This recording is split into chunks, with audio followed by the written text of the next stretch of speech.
Hi hello friends, ಹೇಗಿದ್ದೀರಾ ಎಲ್ಲರೂ? Welcome back to Netra village lifestyle YouTube channel. ಯಾರಿನ್ನ ನನ್ನ ಚಾನಲ್ನ ಸಬ್ಸ್ಕ್ರೈಬ್ ಮಾಡ್ದಲೇ ನೋಡ್ತಾ ಇದ್ದೀರಾ, ಪ್ಲೀಸ್ ಹೋಗಿ ಸಬ್ಸ್ಕ್ರೈಬ್ ಮಾಡ್ಕೊಳ್ಳಿ ಆ್ಯಂಡ್ ಬೆಲ್ ಐಕಾನ್ನ ಕ್ಲಿಕ್ ಮಾಡೋದನ್ನು ಸಹ ಮರಿಬೇಡಿ. ನೀವು ಎಷ್ಟು ನನಗೆ ಸಬ್ಸ್ಕ್ರೈಬ್ ಮಾಡಿ ಲೈಕ್ ಕೊಡ್ತೀರೋ ಅಷ್ಟು ನನಗೆ ಒಂದು ಹೊಸ ರೀತಿಯಾದಂಥ ವೀಡಿಯೋಸ್ಗಳನ್ನು ಮಾಡೋದಕ್ಕೆ ಆ್ಯಂಡ್ ನನಗೊಂದು ಮೋಟಿವೇಶನ್ ಅನ್ನೋದು ಸಿಗುತ್ತೆ. ಅದಕ್ಕೋಸ್ಕರ ಇವತ್ತು ಬಂದು ಮಂಗಳವಾರದ ವ್ಲಾಗ್ ಮಾಡ್ತಾಯಿದ್ದೀನಿ. ನಾನು ಮಂಗಳವಾರ ಆಗಿರೋದ್ರಿಂದ ಈ ಸತಿ ಸಂಕಷ್ಟಹರ ಚತುರ್ಥಿ ಮಂಗಳವಾರ ಬಂದಿದ್ದೆ ಆ್ಯಂಡ್ ಅದರಲ್ಲೂ ಮಂಗಳವಾರ ಬಂದಿರೋವಂಥ ಸಂಕಷ್ಟಿ ಇರುತ್ತೆ, ಅದನ್ನು ಅಂಗಾರಕ ಸಂಕಷ್ಟಹರ ಚತುರ್ಥಿ ಅಂತಲೂ ಸಹ ಕರೀತಾರೆ. ಸೊ ಅದಕ್ಕೋಸ್ಕರ ನಾನು ಬೆಳಗ್ಗೆನೇ ಎದ್ದು, ಇಲ್ಲಿ ನೀವು ನೋಡ್ತಾ ಇರ್ಬೋದು ನಮ್ಮ ವೆದರ್ ಯಾವ ರೀತಿಯಾಗಿರುತ್ತೆ ಅಂತ. ತುಂಬ ಚೆನ್ನಾಗಿತ್ತು. ಅದಕ್ಕೆ ನೋಡಿಕೊಂಡು ಸೂರ್ಯಗೆ ಒಂದು ನಮಸ್ಕಾರ ಹಾಕ್ಕೊಂಡು ಬಂದು ಫಸ್ಟ್ ಬಾಗಿಲಲ್ಲಿ ಇದ್ದಿದ್ದ ಹಳೆ ಹೂವನ್ನೆಲ್ಲ ತೆಗೆದುಬಿಟ್ಟು ಬಟ್ಟೆಯಲ್ಲಿ ಒರೆಸ್ಕೊಂಡು ಕ್ಲೀನಾಗಿ ಪರ್ಕೆಯಲ್ಲಿ ಕಸ ಎಲ್ಲದನ್ನು ಗುಡಿಸ್ಕೊಂಡು ಬಾಗಿಲಿಗೆ ಅರಿಶಿನ ಕುಂಕುಮ ಎಲ್ಲದನ್ನು ಇಟ್ಟು ಬಾಗಿಲಿಗೂ ರಂಗೋಲಿ ಬಿಡಿಸ್ಕೊಂಡು ಮತ್ತೆ ಒಂದು ಸ್ವಲ್ಪ ರಂಗೋಲಿ ಎಲ್ಲ ಬಿಡಿಸ್ಕೊತಾ ಇದ್ದೆ. ಅಷ್ಟರಲ್ಲಿ ನಮ್ಮ ಮಗಳೂ ಸಹ ಇದ್ದಿದ್ರು. ಒಂದಷ್ಟು ತೀಟೆಗಳನ್ನೆಲ್ಲ ಮಾಡಿಕೊಂಡು ಅವ್ರ ಜೊತೆನೂ ಒಂದಷ್ಟು ಮಾತಾಡಿಕೊಂಡು ನಾನು ವೀಡಿಯೋಸ್ಗಳನ್ನು ಮತ್ತು ನನ್ನ ವ್ಲಾಗ್ಗಳನ್ನು ಸ್ಟಾರ್ಟ್ ಮಾಡಿದ್ದೆ. ಆ್ಯಂಡ್ ಬೆಳಗ್ಗೆ ಅಂತೂ ತುಂಬ ನಾನು ಬ್ಯುಸಿ ಆ್ಯಂಡ್ ಅರಿಬರಿ ಫುಲ್ ಟೆನ್ಷನಿಂದನೇ ಸ್ಟಾರ್ಟ್ ಆಗಿರುತ್ತೆ ಅಂತ ಹೇಳ್ಬೋದು ನನ್ನ ಮಾರ್ನಿಂಗು. ಏನಕಂದರೆ ನಾನು ಬೆಳಗ್ಗೆ 5 ಗಂಟೆಗೆ ಎದ್ದೇಳಬೇಕು ಆ್ಯಂಡ್ 7:30 ಅಷ್ಟೊತ್ತಿಗೆ ತಿಂಡಿ ಎಲ್ಲ ಮಾಡಿ ಮನೆ ಕೆಲಸಗಳು, ಸ್ನಾನ, ಪೂಜೆ, ವಾರ ಪ್ರತಿಯೊಂದನ್ನು ಮಾಡಿ ಮುಗಿಸಿ ಡೈರಿಗೂ ಹೋಗಬೇಕಾಗುತ್ತಲ್ಲ, ಅದಕ್ಕೋಸ್ಕರ.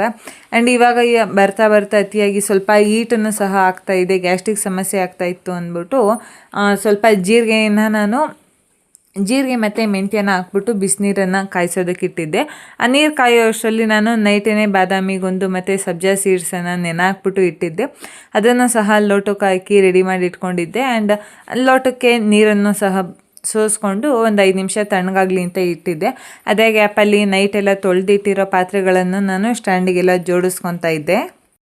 ಎಷ್ಟು ಸ್ಪೀಡಾಗಿ ಒಂದೊಂದು ಕೆಲಸ ಆದಮೇಲೆ ಇದಾದಮೇಲೆ ಇನ್ಯಾವ್ದು ಮಾಡೋಣ ಅಂತ ಯೋಚನೆ ಮಾಡಿಕೊಂಡು ನಾವೆಷ್ಟೇ ಸ್ಪೀಡಾಗಿ ಮಾಡಿರೋನು ಕೆಲವೊಂದು ಸಲ ನಾವು ಮಾಡೋವಂಥ ಕೆಲಸಗಳು ಲೇಟ್ ಆಗೇ ಹೋಗ್ಬಿಡುತ್ತೆ. ಯಾಕಂದರೆ ಹೆಣ್ಮಕ್ಳೇ ಅಷ್ಟೇ ಅಲ್ವಾ, ನಾವೇನೇ ಸ್ಪೀಡಾಗಿ ಮಾಡಿದ್ರು ನಮ್ಮ ಮಕ್ಳುಗಳನ್ನು ಇಟ್ಕೊಂಡು ನಾವು ಎಲ್ಲದನ್ನು ಮೇಂಟೈನ್ ಮಾಡೋದ್ರಲ್ಲಿ ಕೆಲವೊಂದು ಸತಿ ಎಡುತ್ತೀವಿ. ನಾವು ಎಷ್ಟೇ ಪ್ಲ್ಯಾನಿಂಗಲ್ಲಿ ಮಾಡಿಕೊಂಡ್ರು. ಇನ್ನು ಒಂದು ಸೈಡು ಪಾತ್ರೆಗಳನ್ನೆಲ್ಲ ಜೋಡಿಸಾದ್ಮೇಲೆ ನಮ್ಮ ಮಗಳೂ ಎದ್ದಿದ್ರಲ್ಲ, ಅವ್ರಿಗೂ ಸಹ ಹಾಲು ಕಾಯಿಸ್ಕೊಡೋಣ ಅಂದ್ಬಿಟ್ಟು ನಾವು ಕಾಫಿ ಟೀ ಏನೇ ಕುಡಿದ್ರು ಎಲ್ಲದಕ್ಕೂ ಬೆಲ್ಲನೇ ಹಾಕ್ಕೊಂಡು ಕುಡಿಯೋದು, ಬೆಲ್ಲದಲ್ಲೇ ಕಾಫಿ ಮಾಡೋದು. ಅದಕ್ಕೋಸ್ಕರ ಪಾಪವನ್ನು ಬೆಲ್ಲದ್ದೇನೆ ಹಾಲು ಕಾಯಿಸ್ಕೊಡೋದು. ಅವ್ರಿಗೆ ಹಾಲು ಕಾಯಿಸ್ಕೊಟ್ಟಾದ್ಮೇಲೆ ಅವಲಕ್ಕಿನ ನೆನೆಹಾಕಬೇಕಿತ್ತು. ಅವಲಕ್ಕಿನ ನೆನೆಹಾಕ್ಬಿಟ್ಟು ಸ್ವಲ್ಪ ಹೊತ್ತು ನೆನ್ಕೊಂಡ್ಲಿ ಉಡಿಯಾಗುತ್ತೆ ಅಂದ್ಬಿಟ್ಟು ನೀರನ್ನೆಲ್ಲ ಬಸ್ತಿ ಇಕ್ಬಿಟ್ಟು ಪಾಪು ಎದ್ದಿದ್ರಲ್ಲ, ಅದಕ್ಕೆ ಹಾಸಿಗೆ ಎಲ್ಲ ಮಡ್ಚ್ಕೊಂಡು ಕ್ಲೀನ್ ಮಾಡ್ಕೊಂಬಿಡೋಣ, ಹಾಸಿಗೆ ಎಲ್ಲ ಉದ್ರಕೊಂಡು ಆಮೇಲೆ ನಾನು ಕಸ ಎಲ್ಲ ಗುಡಿಸ್ಕೊಳೋದಕ್ಕೆ ಸರಿ ಹೋಗುತ್ತೆ ಅಂದ್ಬಿಟ್ಟು ಬಂದು ಅವ್ರ ಹಾಸಿಗೆಗಳನ್ನೆಲ್ಲ ಮಡಚಿಡ್ತಾ ಇದ್ದೆ. ಆ್ಯಂಡ್ ನಾನಂತೂ ಇವಾಗ ಸೆಕೆ ಜಾಸ್ತಿ ಆಗ್ತಾ ಇರೋದ್ರಿಂದ ನಮ್ಮ ಪಾಪು ಒಬ್ಬರೇ ಮಂಚದ ಮೇಲೆ ಮಲಗೋದು. ಒಂದೊಂದು ಸತಿ ನಾನು ಪಾಪು ಜೊತೆ ಮಲಗಿರ್ತೀನಿ, ಇಲ್ಲ ಅವರಪ್ಪ ಪಾಪು ಜೊತೆ ಮಲಗಿರ್ತಾರೆ.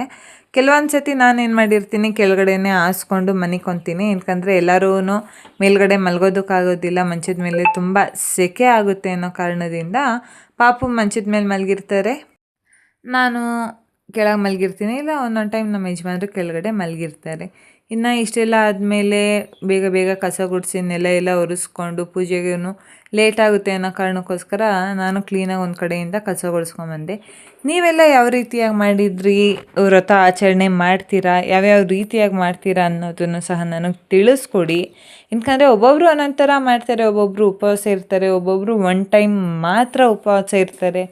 ಇನ್ನು ಕೆಲವೊಬ್ಬರು ಏನು ಮಾಡ್ತಾರೆ, ಪೂರ್ತಿ ದಿನ ಉಪವಾಸ ಇದ್ದು ಸಂಜೆ ಚಂದ್ರನ ನೋಡಿ ಪೂಜೆ ಮಾಡಿದ್ಮೇಲೇ ಊಟ ಮಾಡುವಂಥವ್ರು ಸಹ ಇರ್ತಾರೆ. ಅದಕ್ಕೋಸ್ಕರ ನಾನು ನೆಲ ಎಲ್ಲ ಒರೆಸೋ ಅಷ್ಟು ಗ್ಯಾಪಲ್ಲೇ ಹೋಗಿ ಅಂಡೆ ಒಲೆ ಉರಿ ಹಾಕ್ಬಿಟ್ಟು ನೀರನ್ನು ಸಹ ಕಾಯಿಸ್ಕೊಂಡಿದ್ದೆ.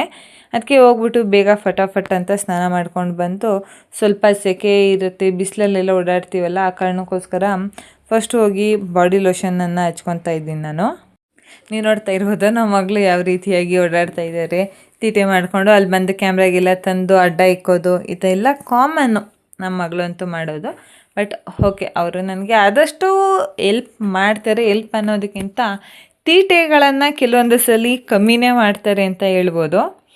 ಇನ್ನು ನಾನು ಬೇಗ ಹೋಗಿ ಹೂವೆಲ್ಲ ಬಿಡಿಸ್ಕೊಂಬಂದ್ಬಿಟ್ಟು ಫೋಟೋ ಎಲ್ಲ ಒರೆಸ್ಕೊಂಡು ಫೋಟೋಗೆಲ್ಲ ಅರಿಶಿನ ಕುಂಕುಮ ಹೂವೆಲ್ಲ ಇಟ್ಕೊಂಡು ಪೂಜೆ ಮಾಡ್ಕೊಳ್ಳೋಣ ಅಂತಲೂ ಸಹ ರೆಡಿ ಮಾಡಿಕೊಂಡು ಈಗ ಪೂಜೆ ಮಾಡ್ಕೊತಾ ಇದ್ದೀನಿ. ಈಗ ನೀವು ಆವಾಗಲೇ ನೋಡಿದ್ರಲ್ಲ ಅವಲಕ್ಕಿ ನೆನೆ ಹಾಕ್ಕೊಂಡಿದ್ದೆ ಅಂತ. ಸೊ ಇವತ್ತು ನಾನು ಒಂದು ಸ್ವಲ್ಪ ಹಾಲು ಪಾಯಸ ಮಾಡಬೇಕು ಅಂತ ಅಂದ್ಕೊಂಡಿದ್ದೆ, ಬಟ್ ಆಗಲ್ಲ ಅಂದ್ಬಿಟ್ಟು ಅವಲಕ್ಕಿ ನೆನೆ ಹಾಕಿದ್ನಲ್ಲ ಅದಕ್ಕೇ ಸ್ವಲ್ಪ ಸಕ್ಕರೆನೂ ಮತ್ತು ಕಾಯಿ ತುರಿ ಹಾಕ್ಬಿಟ್ಟು ಅದನ್ನೇ ಎಡೆಗೆ ಅಂತಲೂ ಸಹ ನೈವೇದ್ಯಕ್ಕೆ ಇಟ್ಕೊಂಡಿದ್ದೆ. ಆ್ಯಂಡ್ ನಾನಿಲ್ಲಿ ಬೆಳಗ್ತಾ ಇರೋದು ಬಂದ್ಬಿಟ್ಟು ಕರ್ಪೂರ ಬೆಳಗೋದಿಲ್ಲ ನಾನು.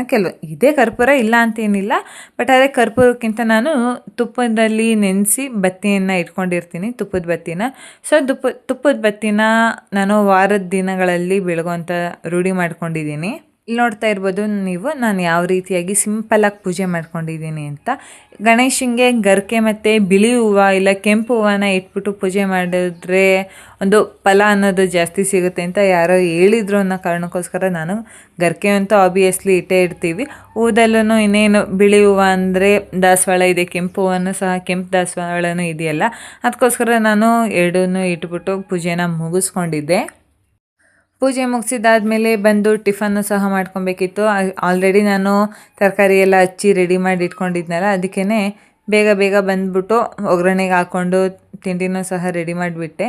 ಇನ್ನು ಅದಾದಮೇಲೆ ಈಗ ಆಲ್ರೆಡಿ ಡೈರಿಗೂ ಟೈಮ್ ಆಗಿತ್ತು ಅಂದ್ಬಿಟ್ಟು ಆಲ್ರೆಡಿ ಫೋನ್ ಮಾಡಿದರು. ಅದಕ್ಕೆ ನಾನು ಬರ್ತಿದ್ದಾಗೇ ಡೈರಿಗೆ ಹೋಗಿ ಕಸ ಗುಡಿಸ್ಕೊಳ್ಳೋಣ ಅಂತ ಬಂದೆ. ಅಷ್ಟರಲ್ಲಿ ಆಲ್ರೆಡಿ ಒಬ್ಬರು ಬಂದಿದ್ದರು, ಅವ್ರ ಹತ್ರ ಹಾಲೆಲ್ಲ ಹಾಕಿಸ್ಕೊಂಡು ನಾನು ಕಸ ಗುಡಿಸ್ಕೊಂಡು ಇಲ್ಲೂ ಪೂಜೆ ಮಾಡಬೇಕಲ್ಲ, ಇಲ್ಲೂ ನಾನು ಫೋಟೋ ಎಲ್ಲ ಇಟ್ಕೊಂಡಿದ್ದೀನಿ. ಸೊ ಅದಕ್ಕೋಸ್ಕರ ಬಂದು ಕಸ ಎಲ್ಲ ಗುಡಿಸ್ಕೊಂಡು ಪೂಜೆ ಮಾಡಿ ಆ್ಯಂಡ್ ಬರ್ತಿದ್ದಿದ್ದು ಎಲ್ಲರದ್ರೂ ಹಾಲನ್ನು ಸಹ ಯಾವ ರೀತಿಯಾಗಿ ಅನಲೈಸರ್ಗೆ ಇಟ್ಕೊಂಡು ಕೆಲವೊಂದು ಮಿಷಿನ್ನಕ್ಕೆ ಅದ್ರ ಬಗ್ಗೆ ಗೊತ್ತಿರೋರಿಗೆ, ಕೆಲಸದ ಬಗ್ಗೆ ಗೊತ್ತಿರೋರಿಗೆ ಗೊತ್ತಿರುತ್ತೆ ಯಾವ ರೀತಿ ಅಂತ. ಬಟ್ ನಮ್ಮ ದಿನ ಬಿಲ್ ಬರ್ತಾ ಇರಲಿಲ್ಲ ಅನ್ನೋ ಕಾರಣಕ್ಕೋಸ್ಕರ ನಾನು ಬುಕ್ಕಲ್ಲಿ ಎಲ್ಲರದ್ದು ಬರ್ಕೊಂಡು ಇದು ಮಾಡ್ಕೊತಾ ಇದ್ದೆ. ಬಿಲ್ ಬಂದಮೇಲೆ ನಮಗೆ ಬರ್ಕೊಳೋ ಅಂಥ ಕೆಲಸಗಳೆಲ್ಲ ಏನೂ ಇರೋದಿಲ್ಲ, ಡೈರೆಕ್ಟ್ ಅವ್ರಿಗೆ ಬಿಲ್ ಕೊಟ್ಟು ಕಳಿಸೋದು ಅಷ್ಟೇ ಇರುತ್ತೆ.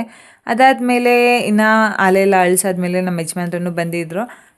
ಅದ್ರ ಜೊತೆಗೆ ಗಾಡಿನೂ ಸಹ ಬಂದಿತ್ತು. ಅವ್ರಿಗೂ ಕ್ಯಾನೆಲ್ಲ ಕೊಟ್ಬಿಟ್ಟು ನಾವು ಅವ್ರಿಗೆ ಹಾಲಿನ ಕ್ಯಾನ್ ಕೊಟ್ಟು ಅವರು ನಮ್ಮ ನೆನೆ ತೊಗೊಂಡೋಗಿದ್ದಂಥ ಕ್ಯಾನನ್ನು ಸಹ ಕೊಟ್ಟರು. ಇನ್ನು ಅದನ್ನೆಲ್ಲ ತೊಳೆದಿಟ್ಬಿಟ್ಟು ಕ್ಯಾನ್ಗಳನ್ನು ಆ್ಯಂಡ್ ನಾವಿಲ್ಲಿ ಅಳಿಸ್ಕೊಳೋದಕ್ಕೆಲ್ಲ ಯೂಸ್ ಮಾಡಿರ್ತೀವಲ್ಲ ಅವನ್ನು ಸಹ ಎಲ್ಲ ತೊಳೆದಿಟ್ಬಿಟ್ಟು ನಾವು ಮನೆ ಕಡೆ ಹೋಗೋಣ ಅಂತ ಹೊರಟು. ನಮ್ಮ ಯಜಮಾನ್ರು ಬಂದು ಶರ್ಟರ್ ಕೀ ಹಾಕೋದಕ್ಕೆ ಅವರೇ ಬರಬೇಕು. ಇದೊಂದು ಸ್ವಲ್ಪ ನನಗಿನ್ನೂ ಅಭ್ಯಾಸ ಇಲ್ಲ, ಆ್ಯಂಡ್ ಅದು ಎಳೆಯೋದಕ್ಕೂ ಆಗಲ್ಲ ಅನ್ನೋ ಕಾರಣಕ್ಕೋಸ್ಕರ ಅವರೇ ಬರ್ತಾರೆ. ಓಪನ್ ಮಾತ್ರ ನಾನು ಮಾಡ್ಕೊತೀನಿ.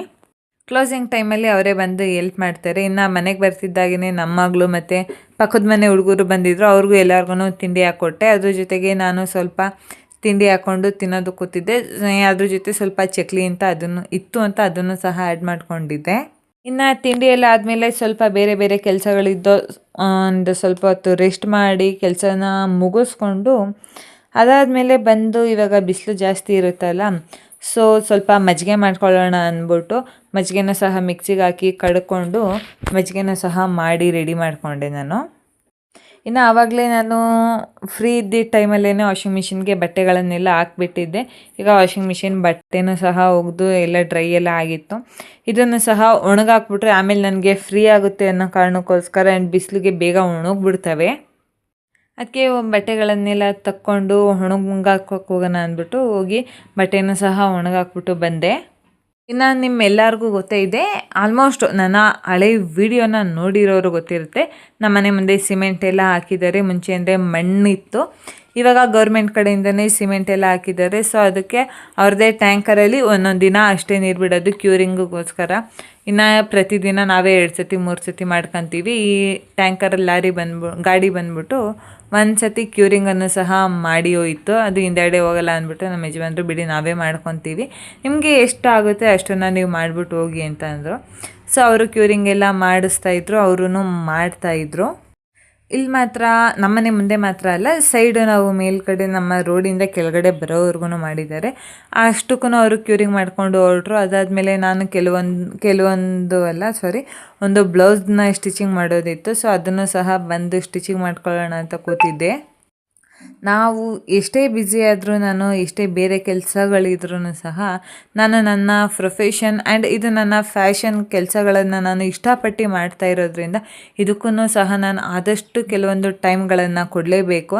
ಆ್ಯಂಡ್ ಇವತ್ತು ನೀವು ಏನು ಡ್ರೆಸ್ನ ನೋಡ್ತಾ ಇದ್ದೀರಾ, ಈ ಡ್ರೆಸ್ಸನ್ನು ಸಹ ನಾನು ಒಂದು ಸ್ಯಾರಿಯಲ್ಲಿ ಟಾಪ್ನ ನಾನೇ ಸ್ಟಿಚ್ ಮಾಡ್ಕೊಂಡಿರೋವಂಥದ್ದು. ಅದೇ ಸ್ಟಿಚಿಂಗ್ ವಿಡಿಯೋಗಳನ್ನೆಲ್ಲ ಮಾಡ್ಕೊಳೋ ಅಷ್ಟು ಮೈಂಡು ಇರೋದಿಲ್ಲ ಆ್ಯಂಡ್ ಅದ್ರ ತಕ್ಕನ ಪೇಷನ್ಸು ಆ ಮೂಡೂ ಸಹ ಇರೋದಿಲ್ಲ. ಸೊ ಸ್ಟಿಚಿಂಗ್ ಎಲ್ಲ ಆದಮೇಲೆ ಅಷ್ಟರಲ್ಲಿ ಸಂಜೆ ಆಗಿತ್ತು, ಒಂದು 3:30-4 ಗಂಟೆ ಎಲ್ಲ ಆಗಿತ್ತು. ನಾವು ಊಟ ಮಾಡಿಕೊಂಡು ಪಾಪಗೂ ಊಟ ಮಾಡಿ ಅವರು ಮಲಗಿಸಿದ್ದೆ ಪಾಪನ. ಇನ್ನು ಅದೇ ಗ್ಯಾಪಲ್ಲಿ ಬಂದು ಬಟ್ಟೆ ಎಲ್ಲ ಒಣಗಿದ್ದು, ಈಗ ಪಾಪು ಮಲಗಿದ್ರಲ್ಲ, ಇವಾಗ ಸ್ವಲ್ಪ ಕೆಲಸಗಳನ್ನು ಮಾಡ್ಕೊಳೋದಕ್ಕೆ ನನಗೂ ಫ್ರೀ ಆಗುತ್ತೆ ಅನ್ನೋ ಕಾರಣಕ್ಕೋಸ್ಕರ ಬಂದು ಬಟ್ಟೆಗಳನ್ನೆಲ್ಲ ತೊಗೊಂಡು ಹೋಗ್ಬಿಟ್ಟು ಮಡ್ಚಿಕ್ಕೆ ಬಿಡೋಣ ಅಂತ. ಬಟ್ಟೆನೂ ಒಣಗಿರ್ತಾವಲ್ಲ, ಬಂದು ಬಟ್ಟೆನೂ ಎತ್ಕೊಂಡೋಗಿ ಮಡ್ಚಿಟ್ಟಾಯಿತು. ಮಡ್ಚಿಟ್ಟಾದಮೇಲೆ ನಮ್ಮ ಮನೆಯವರು ಹಲಸಿನಕಾಯಿ ತಂದು 3-4 ದಿವಸ ಆಗೈತೆ. ಬಟ್ ಆದರೆ ಅದಕ್ಕೆ ಅವ್ರಿಗೆ ಕೆತ್ಕೊಡೋದಕ್ಕೆ ಅವ್ರಿಗೂ ಟೈಮ್ ಇಲ್ಲ ಆ್ಯಂಡ್ ಕೆತ್ಕೊಳೋದಕ್ಕೆ ನನಗೂ ಬರೋದಿಲ್ಲ ಸರಿಯಾಗಿ. ಅದಕ್ಕೋಸ್ಕರ ನಾನೇನು ಪ್ಲ್ಯಾನ್ ಮಾಡಿದೆ, ಅವ್ರನ್ನೇ ಕಾಯ್ಕೊಂಡು ಕೂತ್ಕೊಂಡ್ರೆ ಆಗಲ್ಲ ಅನ್ನೋ ಕಾರಣಕ್ಕೋಸ್ಕರ ನಾನೇ ಫಸ್ಟ್ ಒಂದು ಚಾಕು ತೊಗೊಂಬಂದು ಟ್ರೈ ಮಾಡಿದೆ.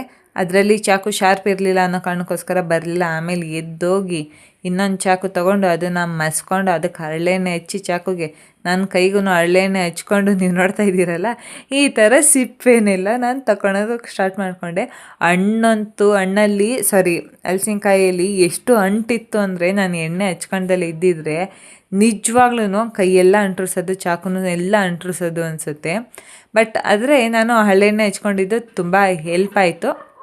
ಆ್ಯಂಡ್ ಇವತ್ತು ನಾನು ಬೆಳಿಗ್ಗೆ ನಾಳೆಗೆ ಕಿತ್ತಳೆ ಸಾಂಬಾರು ಮಾಡೋಣ ಅಂತ ಅಂದ್ಕೊಂಡಿದ್ದೀನಿ. ಬಟ್ ನಾಳೆ ಇಷ್ಟೆಲ್ಲ ಮಾಡ್ಕೊಳೋದಕ್ಕೆ ಟೈಮ್ ಇರೋದಿಲ್ಲ. ಆ್ಯಂಡ್ ಅದಕ್ಕೋಸ್ಕರ ನಾನೇನು ಮಾಡ್ತಾಯಿದ್ದೀನಿ, ಇವತ್ತೇ ಎಲ್ಲದನ್ನು ಹಚ್ಕೊಂಡು ಕ್ಲೀನಾಗಿ ಸಿಪ್ಪೆ ಎಲ್ಲ ತಗೊಂಡು ಹಚ್ಕೊಂಡು ಒಂದು ಸರ್ತಿ ನೀರಲ್ಲೆಲ್ಲ ವಾಶ್ ಮಾಡಿ ಫ್ರಿಜ್ಜಲ್ಲಿ ಎತ್ತಿಟ್ಕೊಂಡೆ.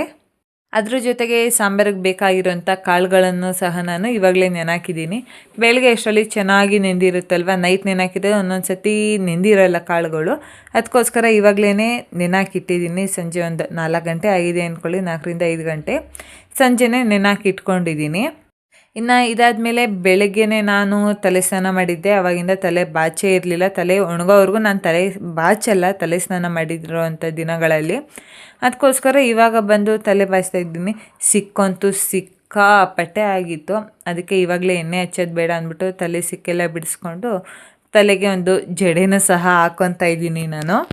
ಅದರಲ್ಲಿ ನಮ್ಮ ಮಗಳೂ ಆ ಸೈಡ್ ಈ ಸೈಡ್ ಓಡಾಡಿಕೊಂಡು ಅವರು ಒಂದು ಸ್ವಲ್ಪ ಮಣ್ಣಲ್ಲಿ ಓಡಾಡೋದು, ಅಲ್ಲೇನಾರ ಕಲ್ಲು ಮಣ್ಣು ಸಿಕ್ಕಿರೆ ಇಟ್ಕೊಳೋದು, ಬಾಯಿಗೆ ಹಾಕ್ಕೊಳೋದು, ಈ ಥರ ತೀಟೆ ಕೆಲಸಗಳನ್ನು ಮಾಡ್ತಾಯಿದ್ರು. ಅವ್ರನ್ನೂ ಸಹ ನೋಡಿಕೊಂಡು ಅವ್ರಿಗೊಂಚೂರು ಬೈಕೊಂಡು, ಅವರಂತೂ ನನಗೆ ಸಖತ್ ಆಗ್ತಾರೆ ನಮ್ಮ ಮಗಳು. ಏನು ಮಾಡೋಕ್ಕಾಗಲ್ಲ, ಅವ್ರು ಆಗ್ತಾಗ ನಾವು ಹಾಕಿಸ್ಕೊಳ್ಳೇಬೇಕು ಅಂದ್ಬಿಟ್ಟು ಅದನ್ನು ಸಹ ಎಂಜಾಯ್ ಮಾಡ್ತಾಯಿರ್ತೀನಿ. ಇನ್ನಾದಮೇಲೆ ನಾನು ಜುಟ್ಟೆಲ್ಲ ಹಾಕೊಂಬಂದ್ಮೇಲೆ ಸಂಜೆ ಕಸ ಎಲ್ಲ ಗುಡಿಸ್ಕೊಳ್ಳೋಣ ಅಂತ ಬಂದೆ. ಮನೆ ಹೊರಗಡೆನೂ ಸಹ ಎಲ್ಲ ಕಸ ಗುಡಿಸ್ಬಿಟ್ಟು ಮತ್ತೆ ಒಳಗೂ ಸಹ ಕಸ ಗುಡಿಸ್ಕೊಳ್ಳೋಣ ಅಂತ ಬಂದಿದ್ದೀನಿ. ಕಸ ಗುಡಿಸಿದ್ದೆಲ್ಲ ಆದಮೇಲೆ ಹೋಗಿ ಬೇಗನೆ ಮುಖ ತೊಳ್ಕೊಂಬಂದು ಸಂಜೆ ಪೂಜೆನೂ ಸಹ ಎಲ್ಲ ಮಾಡಿ ಮುಗಿಸಿ ಮತ್ತು ಸಂಜೆ ಪಾಪುಗೆಲ್ಲ ಹಾಲಿಗೆ ಕೊಡೋಣ, ಅದ್ರ ಜೊತೆಗೆ ನಾವು ಕಾಫಿ ಎಲ್ಲ ಕಾಯಿಸ್ಕೊಂಡು ಕುಡಿಯೋಣ ಅಂತ ಬಂದೆ. ನಾನು ಇಷ್ಟು ಆಸೆಯಿಂದ ಕಷ್ಟಪಟ್ಟು ನನ್ನ ಮಗಳಿಗೆ ಹಾಲೆಲ್ಲ ಕಾಯಿಸ್ಕೊಡ್ತೀನಿ. ನನ್ನ ಮಗಳು ಇವಾಗ ಹಾಲೇ ಕುಡಿಲಿಲ್ಲ. ನನಗೂ ಸಖತ್ ಬೇಜಾರಾಯಿತು. ಬಟ್ ಓಕೆ, ಏನೂ ಮಾಡೋಕ್ಕಾಗಲ್ಲ ಅಂದ್ಬಿಟ್ಟು ಅವ್ರಿಗೂ ಒಂದೊಂದ್ಸತಿ ಮೂಡಿರಲ್ಲ, ನಾವೇ ಅರ್ಥ ಮಾಡ್ಕೊಬೇಕು ಅಂತ ಅಂದ್ಬಿಟ್ಟು ಅವ್ರನ್ನ ಕರ್ಕೊಂಡು ನಾವು ಡೈರಿ ಕಡೆ ಹೊರಟಿದ್ದು. ಇನ್ನು ನಮ್ಮ ಯಜಮಾನ್ರನ್ನ ಇವತ್ತು ನೀವೇ ಅಳಿಸ್ಕೊಳ್ಳಿ ಹಾಲನ್ನೆಲ್ಲ ಅಂತ ಹೇಳ್ಬಿಟ್ಟು ಕುಂಡ್ರಿಸಿದೆ. ಬಟ್ ಆದರೆ ಅವರು ಅದೆಲ್ಲ ಏನೂ ಮಾಡಲ್ಲ, ಓಕೆ ನನಗೆ ಕೆಲವೊಂದು ಮಿಷಿನ್ನೆಲ್ಲ ಆನ್ ಮಾಡೋದು ಅದ್ರ ಬಗ್ಗೆ ಎಲ್ಲ ತಿಳ್ಕೊತೀನಿ ಅಂದ್ಬಿಟ್ಟು ಅವರು ಕೂತಿದ್ರು. ಇದಾಗಿತ್ತು ಇವತ್ತಿನ ವ್ಲಾಗ್.